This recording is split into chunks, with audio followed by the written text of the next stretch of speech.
Hey, what's going on, Who That Nation? It is yours truly, TJ Jones, the host of the State of the Saints podcast. Thank you so much for spending your evening with yours truly. This is the show where we talk New Orleans Saints.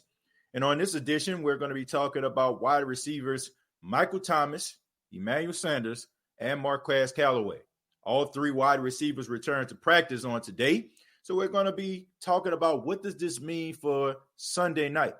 And also, we're going to be talking about Alvin Kamara ending up on the injury list. How severe is the injury? Is it something we need to worry about?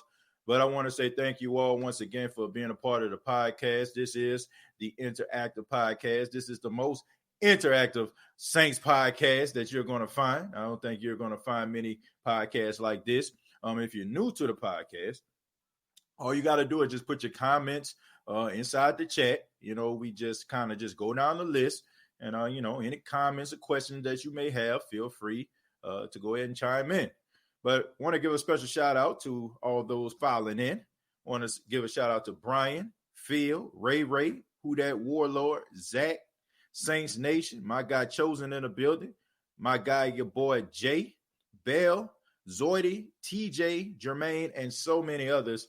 Oh, yeah, can't forget about the OG, Jared Poor. Thank you very much for being a part of the podcast. So, Michael Thomas, Emmanuel Sanders, Marquez Callaway returned to practice. This is very good news for the New Orleans Saints. Huge news for the New Orleans Saints because we all know that the Saints need all hands on deck to be able to combat with the Tampa Bay Buccaneers on Sunday night. Now, this is going to be a dogfight. This is not going to be the game that we saw week one. The Tampa Bay Buccaneers, we got to give them credit. They have been playing a whole lot better. Seems like Tom Brady has developed a chemistry with some of the players on his team. The defense seems to be clicking on all cylinders. I feel like the game against the New York Football Giants was an anomaly. I think that they were looking past the New York Giants. This was one of those games where you probably look at a team record and the team went out there and gave you all that you asked for. The Saints will have Tampa's undivided attention, okay? So we got to make sure that we have all hands on deck. Michael Thomas returning to practice. I think this is a good thing. Me personally, I think that Michael Thomas probably could have played last week, but the Saints didn't want to risk that. I think the Saints realized that they could have, the way that it was schemed, the way that they play against the Chicago Bears, they felt like they had some type of advantage. So, don't get me wrong, Michael Thomas being in the lineup would have been helpful. But I just think that the fact that the Saints have been winning opposite of Michael Thomas, it kind of gave him an opportunity to be able to rest up and not be able to rush back. People been giving Michael Thomas a lot of flack, especially since he decided to sit out. He said his health is important to him. I ain't got no problem with that. I don't have an issue with that. I don't think that it has anything to do with him personally.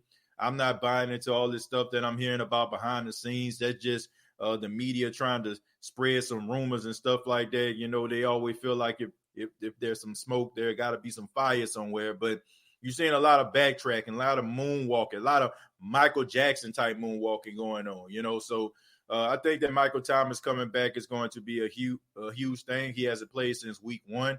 So, honestly, every part of his extremity, for the exception of his ankle and thigh, should be pretty much good to go. And Emmanuel Sanders, this is another guy. It's not like he was injured or anything like that. He had COVID, which is very, very serious, but it didn't have anything to do with his extremities, So it was kind of like, you have 2 weeks to rest up, get yourself healthy, body-wise, mentally, and physically.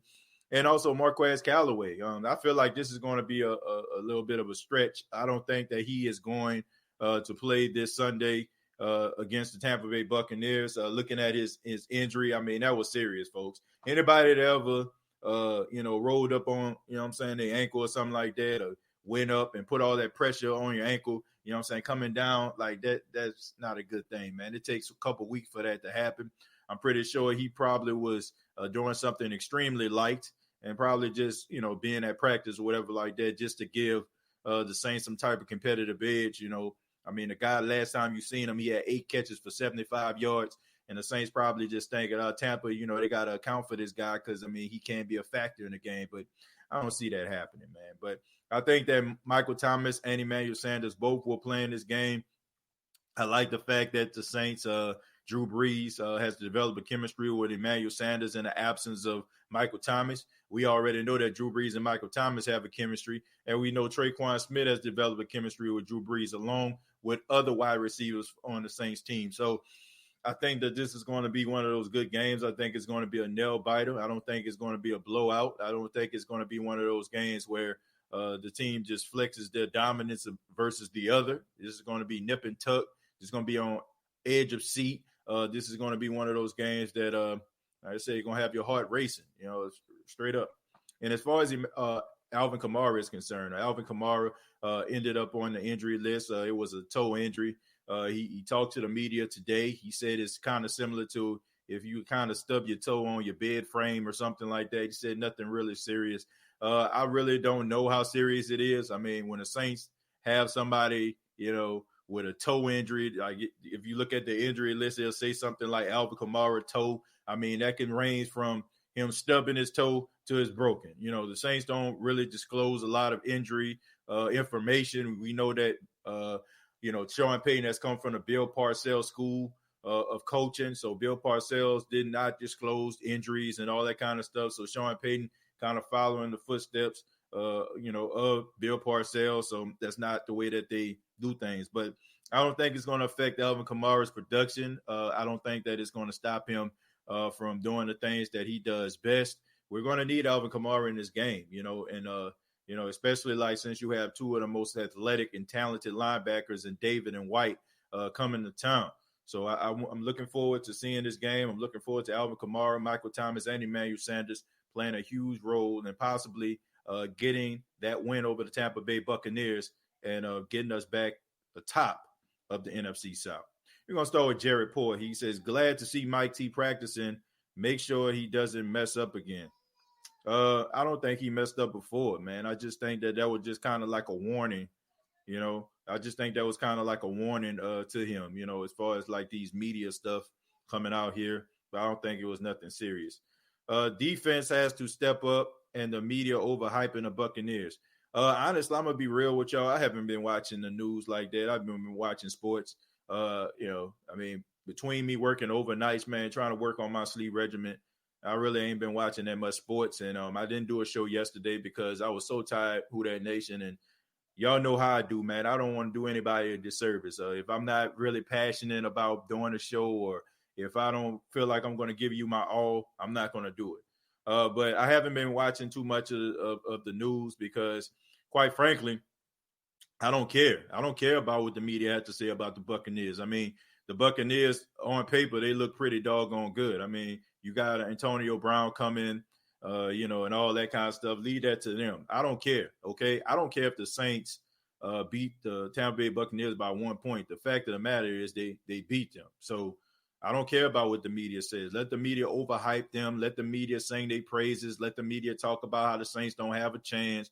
Let them talk about how Tom Brady done found his rhythm and all that kind of noise. They're fine by me. I can care less. All I want is for the Saints to go out there and play the best game they can possibly play and leave nothing on the field and nothing to be ashamed of. And I think that if you're looking at the team, when it comes to heart, when it comes to grit, when it comes to passion, when it comes to battle tested, I would pick this New Orleans Saints team anytime because I think we've seen over the past couple of weeks that the Saints are built differently. Okay, I just look at it that way. The Saints are built differently from the Tampa Bay Buccaneers. And people ask me all the time, like, TJ, how are you so sure about this? Why are you willing to put it all on the line for them? Because the Saints are battle tested, Who That Nation. It's not the prettiest way to win every single week, but at the end of the day, do you ever feel like the Saints are ever out of a game? Do you ever feel like the Saints going to get blown out? Even when the Saints are down by 2 or 3 touchdowns, we still believe that at the end, they're going to be fighting to the end. It's probably going to come down to a field goal, final possession. And some of the issues that, we always talking about is those last possession, 55 seconds, a minute left, a minute 5 left. So this team is battle tested, man. It smells like smoke because it's been through fire. And I don't think that the Tampa Bay Buccaneers are built that way. I just think that the Tampa Bay Buccaneers are a team that's buying players for $2 for $3 or, purchasing them from $99.95. And they just think that all of a sudden they just going to win a Super Bowl. not that easy. Okay, teams take it very, very seriously. You don't think the Seattle Seahawks, looking at the development of Russell Wilson, the emergence of DK Metcalf, and you know what I'm saying, so many other players that are on that team. You don't think those guys take it personal that all of a sudden, Tampa put it together and all of a sudden they're the class in the NFC.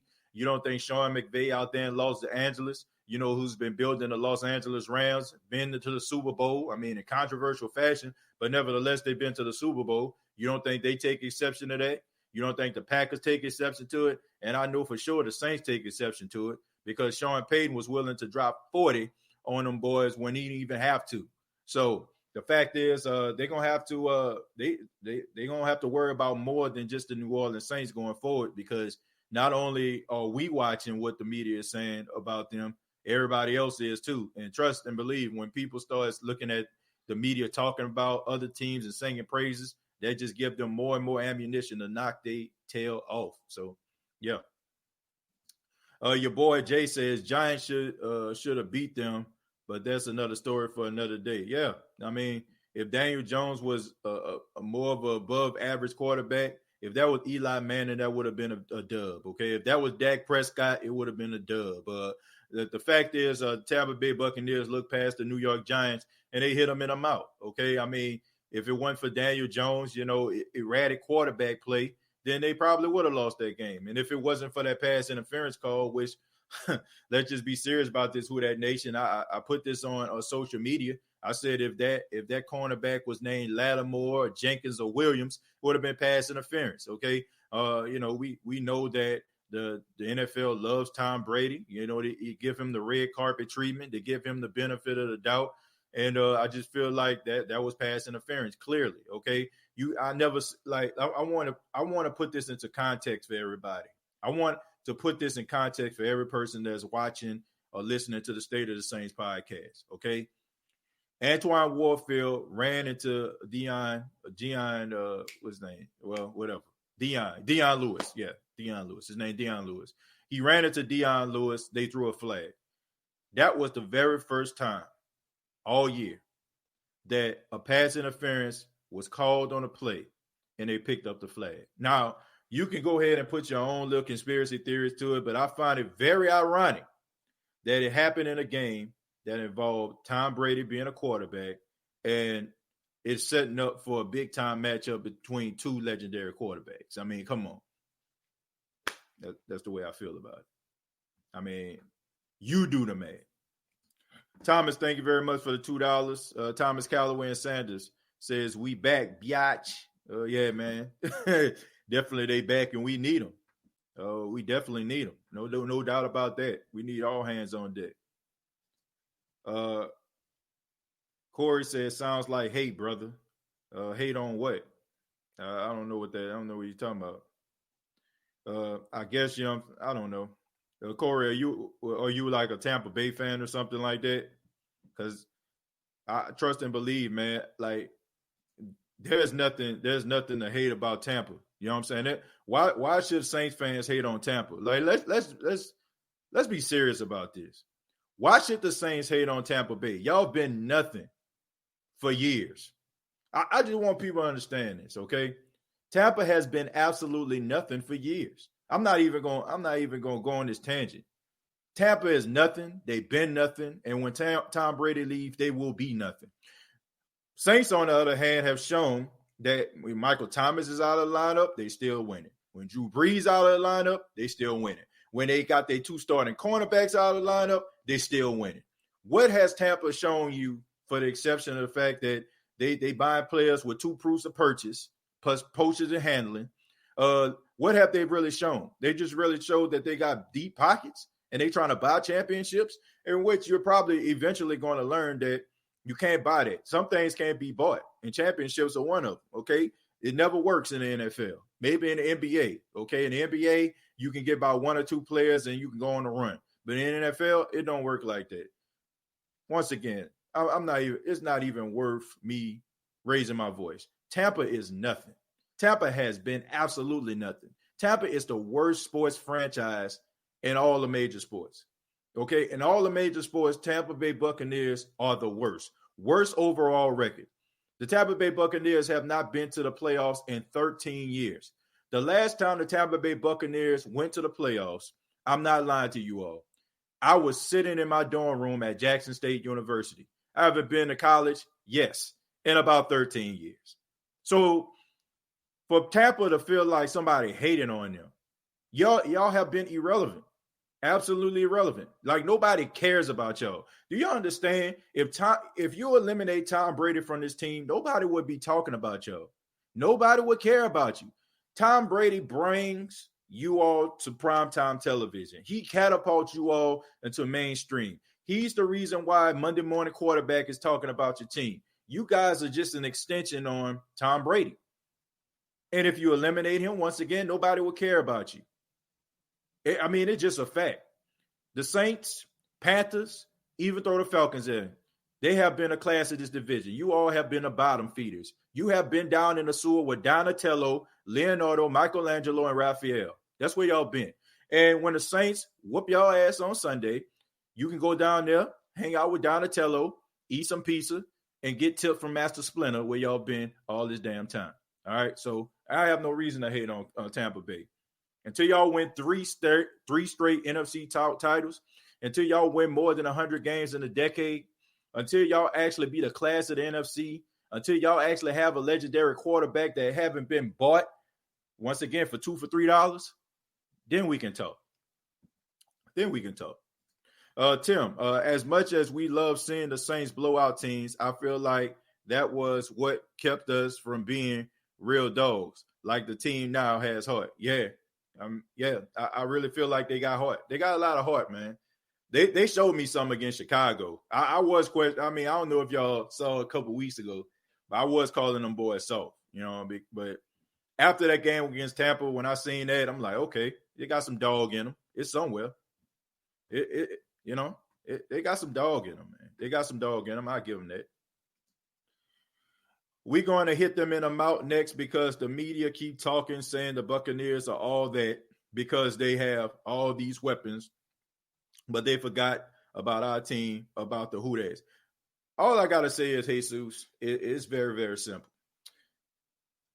If Tom Brady was doing what Drew Brees has been doing for the last 3 games, honestly, man, you wouldn't hear the end of it.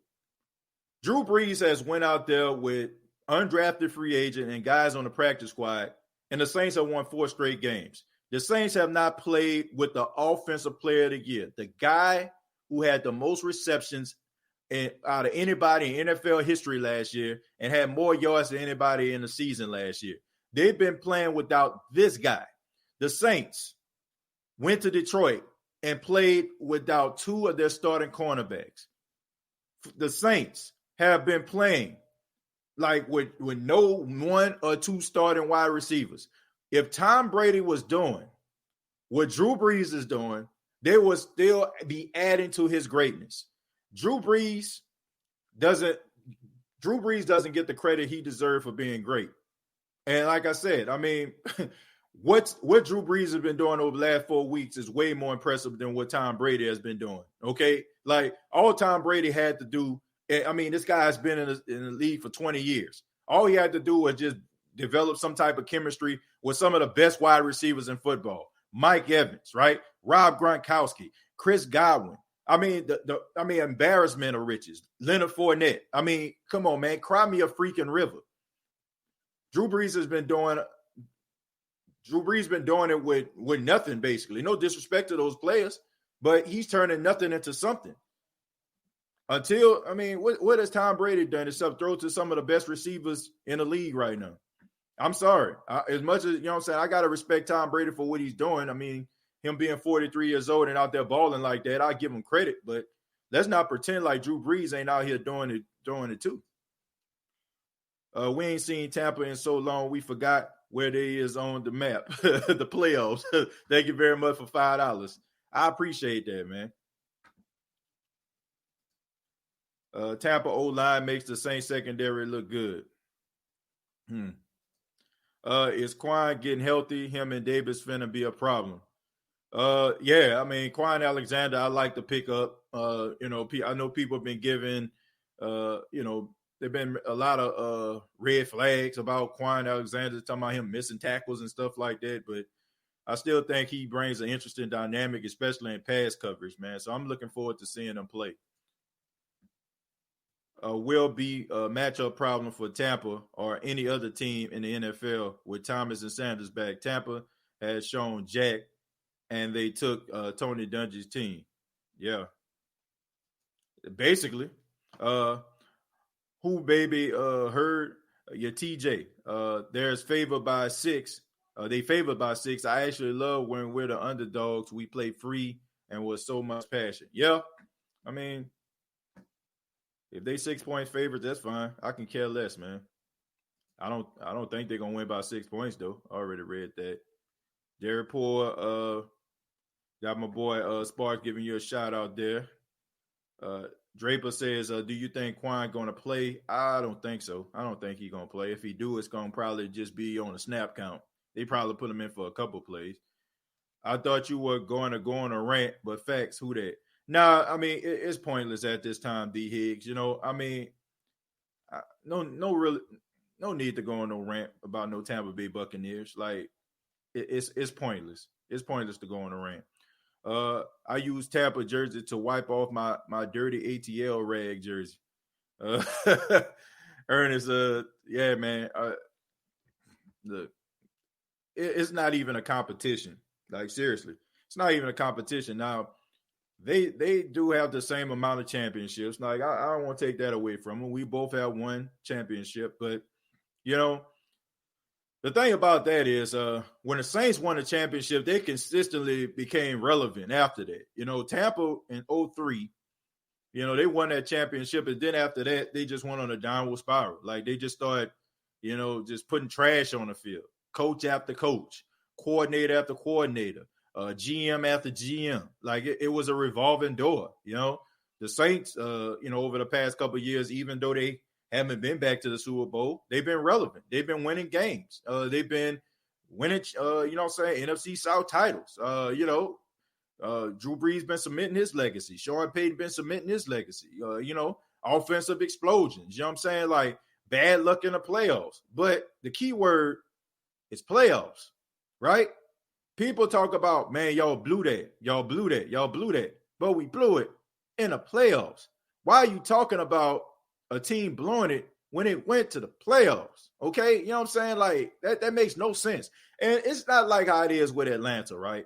Like, I know we don't like Atlanta, but to a certain extent, at least Atlanta, when they talk about the Saints, it make you feel some type of way because they're competitive. Like, they'll go to the playoffs. They haven't been in a while, but they'll go to the playoffs and stuff like that. But even with Carolina, but Tampa, like Tampa, this is when Tampa throws a shot at you, it's almost like an infant child is punching you in the leg. That's what it feels like to me. It's like an infant child punching you in the leg. It's not effective at all. It don't hurt. You kind of got to look around because it feels like a mosquito bite. That's what it feels like when a Tampa Bay fan is trying to insult me or trying to insult the Saints fan base. It's laughable. It's absolutely laughable. And honestly, who that nation, they can go on to possibly win this division, but it's still not going to knock the taste of suck out of their mouths. They stink. Like, you got to consistently win. You got to show that you can consistently win football games, and they haven't. It's not me hating on them. Like, it's good. I'm happy that the fan base has something to cheer for. But why are we acting as if these dudes have always been here? Like, y'all were afraid to even get into conversations that involve Panthers, Falcons, and Saints fans. You'll see like little trickles of it. You know what I'm saying? Like you say, like you'll see little particles of Bucs fans coming in talking. You know, like you'll see little particles of them. When we having conversations about the South, you might see a Bucs fan come in. But besides that, nobody was talking about, like, I never heard this much loud noise from Tampa Bay Buccaneers fans as long as social media has been out here.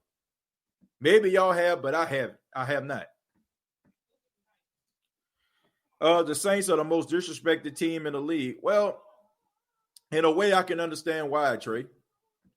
Because when the Saints are expected to win, when they're expected to go to the Super Bowl, when they're expected to, at least end up in the NFC Championship game, they under deliver. They underperform. It does make you mad as a Saints fan because you feel like they should be talked about. But like I said, I just think that the Saints are like a glitch in the ecosystem, right? You know what I'm saying? Like they're not a part of the norm. They're not a part of the status quo. Like, who are the Saints to be in a conversation with the Cowboys or Steelers or Packers, those legendary organizations? Who are they? You know what I'm saying? Even though if you put them on field for the last 10 years, the Saints got a winning record against all those teams. Yeah, I mean, I'm just telling y'all facts, but they don't want to give them credit, and that's fine. You know what I'm saying? I understand that. I understand that sports media, it's about ratings, right? So keep on pushing the narrative about Dallas Cowboys. What is Jerry Jones going to say? The Green Bay Packers. You think about Vince Lombardi. You know what I'm saying? You think about him. You think about Chuck Knowles and the Pittsburgh Steelers, the Steel Curtain. The Saints ain't a part of that. Saints are a glitch in the ecosystem. They want the Saints to not the stink so they don't have to talk about it. So, but we here, and there's nothing they really can do about it, and they can not talk about the Saints. That's fine. But when you put them on the field against some of the best teams in the league, it's two things that's going to happen. They're going to be extremely competitive or they're going to win. It's just as simple as that. I definitely agree Saints have underachieved. At least two more Super Bowls should have been won. I agree with that. And that's one of the reasons why people don't really, give them that credit. They just feel like, they just a good regular season team. Even I know what Thomas and Emmanuel will destroy any team's secondary, coming from Denver fan. Yeah, I mean, I ain't gonna lie. Tampa had a good outing against the Saints the first time around, even though the score didn't indicate it. I think Alvin Kamara, he only had like maybe 20-something yards. Michael Thomas had about 17 yards. Emmanuel Sanders started to come on a little bit late. So, if it wasn't for that Jared Cook play, there was very few plays in the second half. So, if you're a Bucs fan, I can understand why you're optimistic. If it wasn't for that pick six by Janoris, we probably would be having a different conversation. But it's not going to be that way this time around. Teams get better, more game film, more different looks. Because at that time, the Saints didn't really know how to approach Tom Brady. They didn't know what type of offense he was going to run. So, screen to Kamara should be banned. We use it too much. Well, if it's working, if it ain't broke, don't fix it. That's all I got to say. Saints aren't the biggest money market. Yeah, that's what it's all about. It's about the biggest money markets, and it's about nostalgia. We all know that people just can't get away from nostalgia. Those nostalgia acts. We love that. We love nostalgia. We love, just watching some of those, old football games. You know what I'm saying? Like when the smoke, is blowing out of the mouth of the football players, the frozen tundra of Lambeau Field, listening to Steve Sorbo, like, on NFL Films. We love that stuff, right? So it's just that type of stuff, they kind of hold on to, but I don't care. The Saints here, and there's nothing really they can do about it. At least get more creative. Felipe, you have to understand, man, the Saints were like behind the eight ball over the last couple of weeks offensively. You got to think about all of the pieces that was missing, man. Michael Thomas, think about this. Think about how many plays the Saints can actually run now that Michael Thomas is back. Because he demands a double team. He demands like an extra look. So there's different matchups the Saints can actually exploit due to Michael Thomas being on the field. But when he's not on the field, teams can actually scheme a completely different way. So maybe now that Michael Thomas is back, you'll be able to see different dynamics of the offense. That's the way I feel about it, at least. Michael Thomas might go for $150. I don't know, man. He might. I think he's gonna have a better game than last time. He might get about 70 yards. We're gonna have to mix it up for Bucs defense. I see us winning this one. Yeah. Well, the Saints gonna have I can see the Saints winning. But I can tell you how they can win. They got to expose that secondary. That secondary is very suspect, and they let a lot. They let a lot of plays get behind them, but we all know, sometimes, Drew Brees, we all have that little debate about him throwing the ball down the field.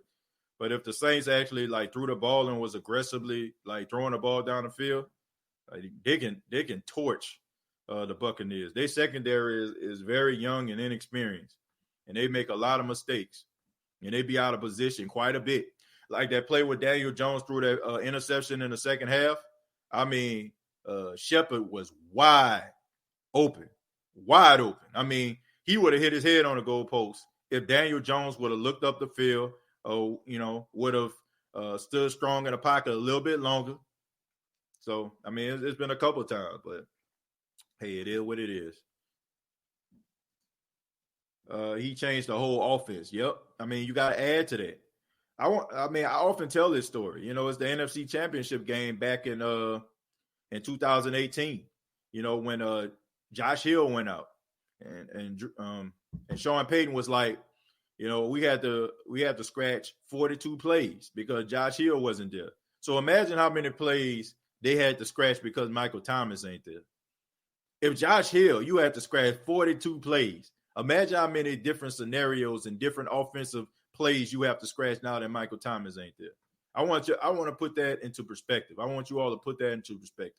The fact that he's not there and how much this guy demands, from a defense. Can't wait to let Dante focus on punt returns. He's been great, but I can see the difference every return. He gonna flip the field in this game. I don't know if people pay attention to this, but the Tampa Bay Buccaneers special team is suspect. I mean, if y'all notice in week one, Deontay Harris, he was shifting the field. If you look at that game against the Giants, they were shifting the field. So, I mean, the Tampa Bay Buccaneers have a very suspect special teams. And I know people like, man, special teams. Nah, special teams is important, man. Flipping that field is important, folks. Like, it is important.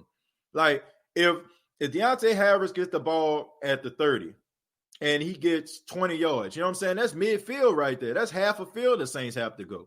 So all you have to do is get about 15, 20 more yards for a field goal, by Will Lutz, and that's points. So that's very important. So, I mean, they suspect. Their special team is suspect. Very, very suspect. And also, I also tell you what they also suspect. Now, if I'm the Saints, I would not suggest them running halfback tosses and halfback stretches, okay? Because that feeds into the strength of the Tampa Bay Buccaneers. They have extremely athletic linebackers, just like Danny Trevathan, just like Roquan Smith. The Saints struggle when they go up against elite hybrid linebackers. But I'll tell you this, they're very suspect running up the A-gap, running up against Vea and running up against Sue. Sue is sometimey, right? Sue doesn't go hard every play. He don't. Sue is lazy. It's a fact. You know what I'm saying? I'm not saying nothing that nobody don't already know. The Ndamukong Suh is lazy. He plays when he wants to. If he doesn't feel like he's motivated, he's not going to play at all. You know what I'm saying? So if I was the Saints, I'll run right at him. I'll run right at Vea. Vea just a big body. You know what I'm saying? He ain't really stopping no run and plugging up no holes or nothing like that. Teams, for some apparent reason, teams just see these two big guys in an A gap and they just assume like they're going to stop the run. But I feel like Eric McCoy, and now that Cesar Ruiz is starting to develop, I don't know if y'all noticed this or not, but young man been balling out. So I'll run it right in their face, right up the middle, right with Latavius Murray, right with Alvin Kamara. And because there's no answer for that. There's absolutely no answer for that. And you at least get to the second level. In the second level, maybe, you know what I'm saying, you can, break a tackle or something like that from David and White. Good luck with that. But I'll run the ball right up the middle. They suspect. I'm telling you, they are absolutely suspect. Most of their big explosive plays don't come from them running the ball from left to right. It comes right up that A gap. So, I mean, if you don't believe me, go watch the game against the Giants and go watch some of those other games where see what other teams are successful. And don't give me that stuff about, oh, we shut down Josh Jacobs. Give me a freaking break, man. The Raiders have been having offensive line issues all season long. I mean, they've been in and out of the lineup. They've been putting their offensive line together with spit and glue. The Saints offensive line is not the Raiders offensive line. Trust and believe that. And they are a better run blocking team than they are a pass protecting team. So if I'm the Saints, I'm running that ball right in Ndamukong Suh's face. Because me personally, I don't respect him as a run stopper. As a pass rusher, that's another thing. He can be disruptive in a pass rush, but when it comes to like running, I run right at them. I run right at him. What do you think about Davenport crushing this since he got healthy? Well, I like that, and I think it's about doggone time, but let's knock on wood because we need to see this consistently. Sheldon Rankins, he gave off about 2 good games, and then he got hurt. I hope he feels better. I know he's dealing with an MCL, but, I mean, come on, man. We got to be consistent. I'm not going to sing his praises yet. We got to finish it up. Do you think Marshawn Lattimore got his mojo back? Marshawn Lattimore always played good against Nick Foles. I don't know if y'all remember that divisional game. I mean, he had 2 interceptions in that game. He should have had 2 interceptions in this game. So if he played Nick Foles every week, he'll be an all-pro. P-Rob can help the secondary get him some snaps. I guess so. I got Bible study on Zoom in 15 minutes, so I will be here till 6:05 p.m. Okay, man. Well, I understand that. Pray for me, man. Pray for me. Pray for everybody, man. We all need prayer out here in this world, most definitely, man. Ike says, I believe in the secondary. We can turn it around. Well, I appreciate your optimism, Ike, but I'm not. Okay, I just feel like what we see is what we get. We gonna get a lot of we're gonna be frustrated with this secondary all season long. I mean, if they haven't fixed these issues yet, they never will be fixed. And I think at this particular point, we just playing ourselves if we feel like they just automatically just gonna turn a corner and just channel their inner Legion of Boom or something. Like we just gonna have a secondary that's gonna be frustrating to us, and we're gonna have to pray and keep our lucky rabbit's foot and our fully clover, close by, or our lucky socks. We just gonna have to do that, man, dealing with this secondary because they're going to continue to make mistakes, in my opinion. I mean, if they haven't fixed it yet, then what indication do we have that they will? Toss Keys says we need to put Brady on his tail, TJ. Yeah, I mean, they got to get pressure on him. But in the Saints, they have the players to do so. They have the pass rush to do so. My only issue with the Saints pass rush is it's not consistent. Like they start off high. Like I'll give you a prime example. In the Raiders game, right? I mean, it was getting pressure on Derek Carr at the beginning. And all of a sudden, it stopped. Last week against the Bears, they were getting pressure on Nick Foles in the beginning. And all of a sudden, it stopped. And then, of course, the end of the game, they started getting sacks again. I mean, but it was a huge gap in the middle of that game where they wasn't getting pressure. I just need to see it consistent, man. The Tampa Bay Buccaneers offensive line, they ain't changing nobody's life. They got some good talent on there. I'm not gonna say that they don't, but you can get to Tom Brady. I'm not even scared about this game. I'm more anxious and excited more than anything because I'm tired of the Tampa train, man. Like I said, I at this point, man, I don't even care about a Tampa Bay Buccaneers fan. Like I can care less. Like they've been grandstanding since week 4. Like how pathetic is that? Like seriously, who actually believes they're gonna win the division by week 4? But that's what they have subjected themselves to. Moral victories. They talk about how they lead the division, even though in reality they only lead the division because the Saints had a bye. If both teams had a bye in week 6, the Saints would be winning the division. Like that's how sad and pathetic their fan base is. And I feel sorry for them. I really do. I feel sorry for them. I really do. I feel bad for them because, there's not much they could cheer about. So I guess, any little victory they can get, it's called, it's called relevance, man. They don't know how to be relevant. They don't know how to carry themselves. Like, seriously, at this point, Who That Nation, are y'all really concerned about the Saints winning the NFC South? Like, do you wake up and be like, man, I hope the Saints win the South? Like, if the Saints win the South, cool. But you're mostly concerned about how the Saints perform in the playoffs. That's what you really care about. You don't care about the Saints winning the South. Like, you want them to win, of course, but it's not like the main objective. You want the Saints to go to the playoffs. You want the Saints to perform well in the playoffs. You want to see the Saints try to make a Super Bowl. You want to see the Saints win a Super Bowl. That's where our goals are. They'll talk about winning a division, a T-shirt, a hat. Who cares? Like, seriously, who cares? Who really cares about a divisional title? Who cares? Like, would you, like, honestly, Who That Nation, would you trade a NFC South championship for a shot at the Super Bowl? I'm pretty sure every single person in the Who That Nation would say, hell yeah. Just a shot. Not saying that you're going to win a Super Bowl, but just a shot to go to the Super Bowl against an AFC opponent to try to win the game. That's the way I feel about it. So let them keep their moral victories. I don't care nothing about no NFC South title. Seriously? What are we talking about here? My only thing is no one can hide in the secondary this game. We need all hands on deck, no excuses. We cannot let them get a 2-game lead on us for real. Yeah, we definitely need it. Is Michael Thomas back? Well, he practiced, so I'm pretty sure he's going to play in the game. Our secondary is fine, in my opinion. We just need to fix the miscommunication because of our secondary is last in the lead of allowing 20-plus yards in the league. Man, what you see is what you get at this time, truly. I'm sorry. Alvin has a bruised bone in his foot, but says it's no big deal. Well, I mean, I'm pretty sure he's going to play. They're probably going to inject him with something. They're going to numb it up.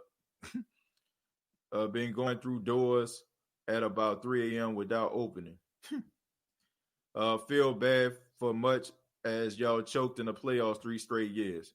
Josh, we've been to the playoffs. I mean, seriously, like, we've been to the playoffs. Like, what is you talking about?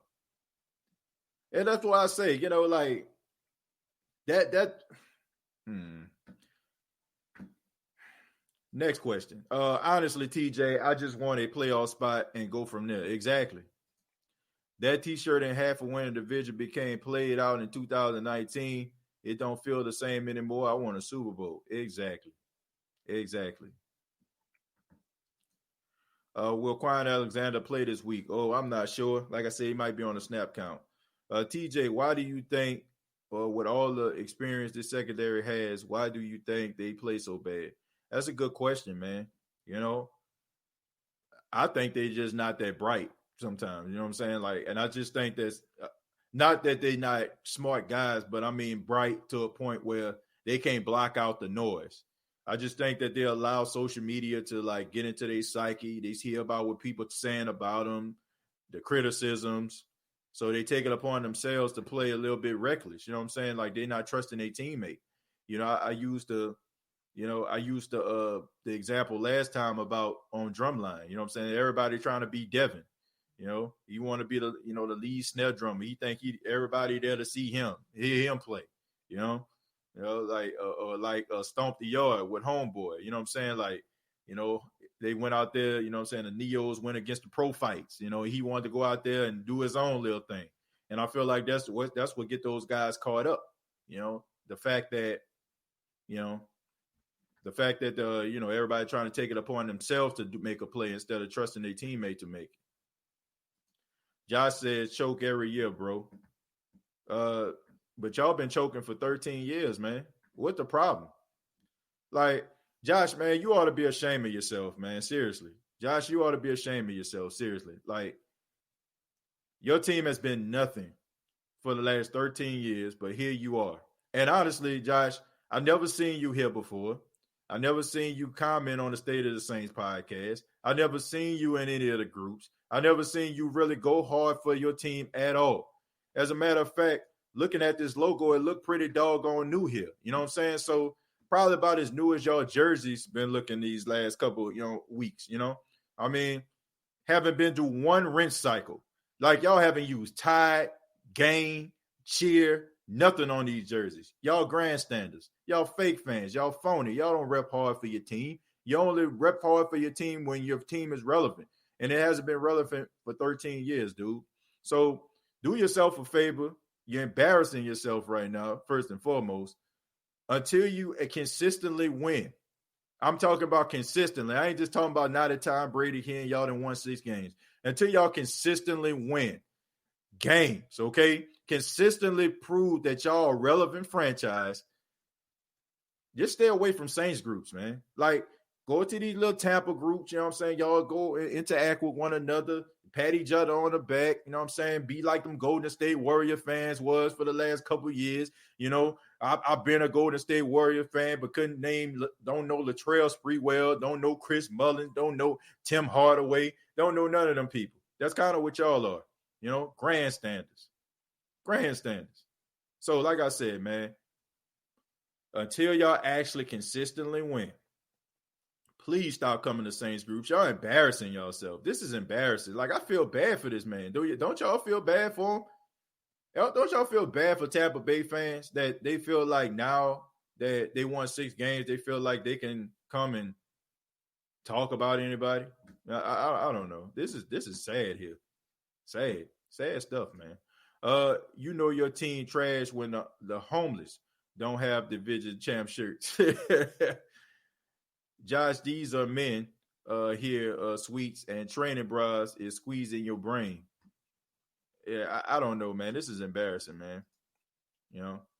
This is embarrassing right here. We're going to read a few more, man. Then I'm going to get up out of here, man. I'm trying to take me a little nap before I have to go to work tonight. Drew Brees is playing like a top 5 quarterback. Yeah, he is, man. He deserves at least one MVP vote, you know what I'm saying, from somebody. Bucks are still a bum team. Let's see. Josh, thank for the 399. He says, no hate, all love here. A donation for you. I appreciate that, Josh. I appreciate the donation, man. But at the same time, man, I mean, come on. Like, we got to be real about this. Like, seriously. I'm not going to, like, I look at it like this, right? So I'm pretty sure everybody here, if you like New Orleans, you like the Pelicans, right? So let's just say, for example, if the Pelicans end up going to the playoffs next year, right? And let's say they make it all the way to the Western Conference Finals. I'm not going to talk trash to no Laker fans. I'm not going to say, we here, man. We up in this thing. Man, no, hold on. Whoa. Like, these the Lakers that we talking about here. You know what I'm saying? Like, I'm going to know my position. I am going to be excited for the Pelicans, but I'm not going to just sit up here and just go ham on the Lakers fans. You know what I'm saying? I'm not going to just be sitting up here talking about y'all suck. There's levels to this. You know what I'm saying? There's levels to this. I feel like you have to consistently show yourself as being contenders. Like, okay, if y'all win a division this year, Josh, if y'all win a division and then y'all come back again and win a division again, then I'll be like, okay, you know what I'm saying? Like, okay, now they're in a conversation here. All I'm saying is, what they say, once is a coincidence, what they say, twice is a trend or something like that. You know what I'm saying? So do it again, do it consistently, and then I'll be like, okay. But right now, I just feel like, I'm sorry, like I just feel like y'all buying players for $99.95. You know what I'm saying? Y'all trying to buy championships. You know, that's all I'm saying. Let's see. Let's go with Derek. Derek says, if Drew Brees the problem? Hells no, man. Like, everybody know at the beginning of the season, I was critical of Drew Brees. Drew Brees is definitely not the problem, man. Like, Drew Brees is the reason why we even having this conversation right now. Ahmad says, TJ, what are your thoughts on the Buccaneers game? I don't know if you remember me, but I asked you, what is your reaction if the Giants beat the Bucs and you died laughing? Yeah, I remember you, man. And I'm gonna give you some credit. I'm gonna give you some credit, Ahmad, because I did think it was funny at the time. But Ahmad, you know what I'm saying? Give him credit, man. Shouts out to Ahmad. Like, he really asked me this question. bro. I'm gonna be honest with you, Ahmad. When I looked at the score and I was looking, you're the first person I thought about. Now I would say I didn't remember your name, but I definitely remembered your comment. So Ahmad, man, y'all get this man some credit here, man, because he definitely mentioned that. He definitely mentioned that, and he definitely put it on my mind. And you were the first person I thought of when that happened. I'm like, hey, you know what I'm saying? Like, he sure was right. So, man, shouts out to Ahmad, man. He definitely was on it, you know, and I definitely wasn't on it that day. You know what I'm saying? I didn't even consider that. So, Ahmad, I appreciate that. And, you know, that kind of taught me something. You know, you can't look past anybody. Josh says, should Jameis get some snaps against his former team? I would, just to be petty. Chanel, she giving out the emoji right there. Shouts out to Chanel, man. Always a faithful member of the State of the Saints podcast. And I'm going to end it with Jay says, how do you feel about the votes this year in 2020? Look, man, I don't want to make this a political thing. I really don't, man. I don't want to make this political. All I'm saying is, man, I hope everybody went out, exercised their right to vote. If you know what I'm saying, if you follow me personally or whatever like that, you kind of know my feelings, but I'm not going to get my feelings here. I just hope everybody voted, man. You know what I'm saying? Like, you know, I think that's something that, you know, is very necessary, you know, especially, you know what I'm saying, like, you know, the fact that they had like 4.3, I think they said 4.3 million people didn't vote last time were minorities or something like that. Like almost half of the people that voted this time didn't vote last time. So I just think that's good for democracy, man. So I hope everybody voted, you know, and just continue to do so, man. But it don't stop here. You know what I'm saying? Like, you know, make sure that you're voting on a local level as well, man. Try to change our communities, make our communities better. But I want to say thank you very much for tuning into the State of the Saints podcast. Be sure to check out the State of the Saints podcast on Facebook, facebook.com. Search the State of the Saints podcast. Subscribe to the YouTube channel, youtube.com. Search the State of the Saints podcast. Thank you all so much. And most of you already know that you can check out previous episodes on iTunes, Spotify, and iHeartRadio.com. Till next time, all I got to say is, who dat?